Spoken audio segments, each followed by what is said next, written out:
Good morning বন্ধুরা, আশা করি তোমরা সবাই ভালো আছো। আমিও বেশ ভালো আছি।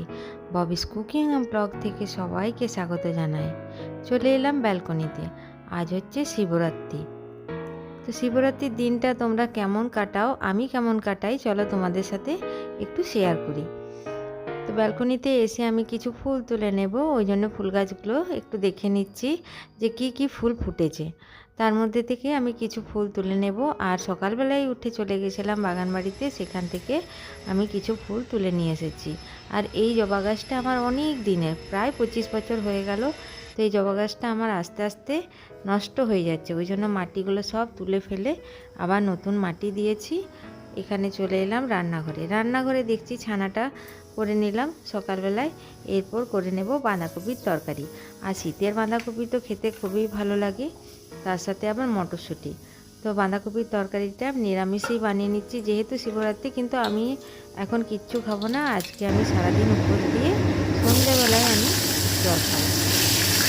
তো সকালবেলায় যেহেতু তোমাদের দাদাভাই খাবে, সেহেতু আমি কিছু তরকারি করে নিই, নিরামিষ তরকারি করে নেব।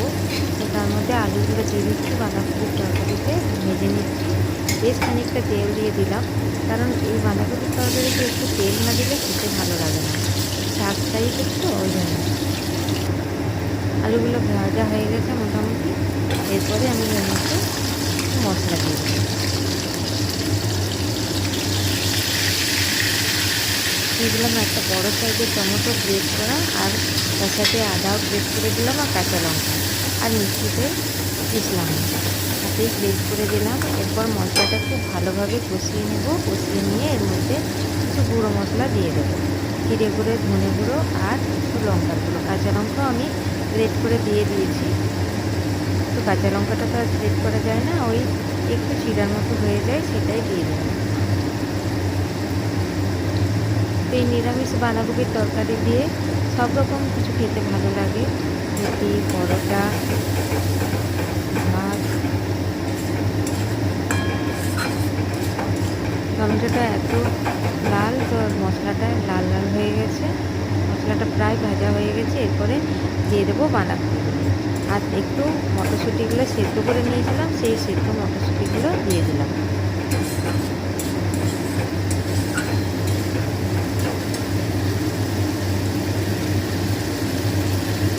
বন্ধুরা, মনে মনে আমি অনেক কথাই ভাবি, আর মুখস্থ যে কথাটা আমার বেরিয়ে যায়, সেই কথাটা আমার থাকে না। অনেক সময় এমন এমন কথা বলে ফেলি, সেইগুলো পূরণ করতে অনেক টাইম লেগে যায়।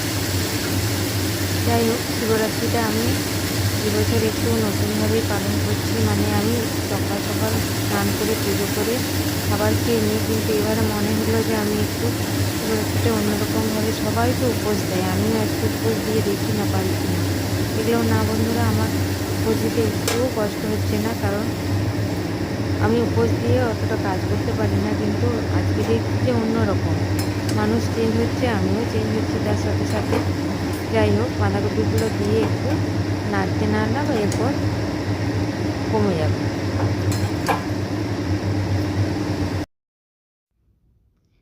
এইদিকে বাঁধাকপিটা কমে গেছে, এরপর ঢাকা দিয়ে দিয়ে তৈরি করে নেব।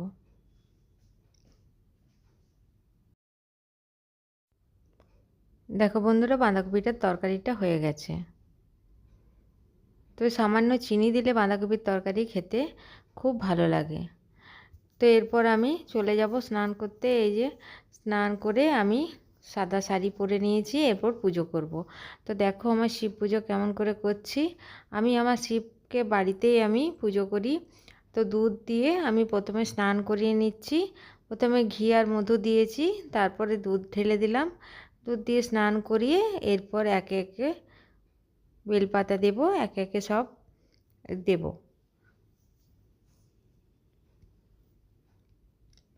দিয়ে দিলাম গঙ্গা জল, এরপরে চন্দন লাগানো বেলপাতা দিয়ে দিলাম। তো আমি এরপর চন্দন লাগানো বেলপাতা দিলাম, আকন্দ ফুল দিলাম। তোমাদের দাদাভাইকে বলেছিলাম আকন্দ ফুলের মালা আনতে, তো আনেনি। তো তার পরিবর্তে ফুলটাই দিয়ে দিলাম। আর এই বেলটা পাশের বাড়ির দিদিভাই দিয়েছে, আর বেলপাতাও দিয়েছিল। তার মধ্যে এক এক করে ফুল দিয়ে দিলাম, গাঁদা ফুল দিলাম। বাকিটা আমি তুলিনি, কারণ অল্প করেই আমি ভিডিওটা করেছি। আর এই যে দেখো, পুজো আমার কমপ্লিট হয়ে গেছে। এখন বাজে সন্ধ্যে 6:30।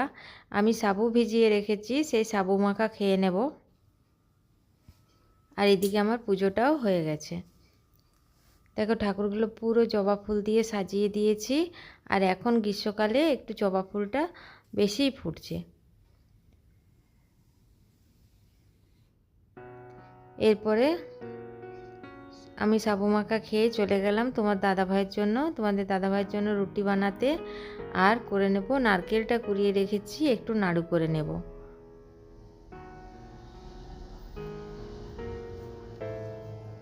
তো এই যে সারাদিন উপোস দিয়ে রইলাম, বেশ ভালো লাগলো। আমাদের যে মেডিসিনের দোকানের মেয়েগুলো আছে, সেইগুলো তারাও সারাদিন উপোস দিয়ে আছে। সেই দেখে আমিও ভাবলাম যে আমিও সারাদিন উপোস দিয়ে থাকি, কেমন লাগে দেখি। দেখলাম খুব ভালো লাগলো। আর পুজো করেও মনটা শান্তি লাগলো।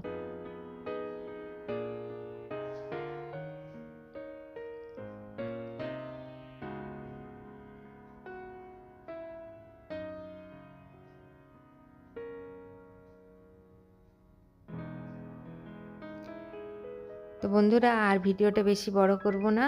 আমার এই শিব পুজো দেখলে আর সারাদিনের কাজকর্ম নিয়ে আমি ভিডিওটা এবার শেষ করব। আমার এই ছোট্ট ভিডিও তোমাদের যদি একটুও ভালো লাগে তো একটা লাইক দিয়ে দিও প্লিজ, কমেন্ট করতে ভুলো না। আজ তাহলে এখানেই রাখি বন্ধুরা।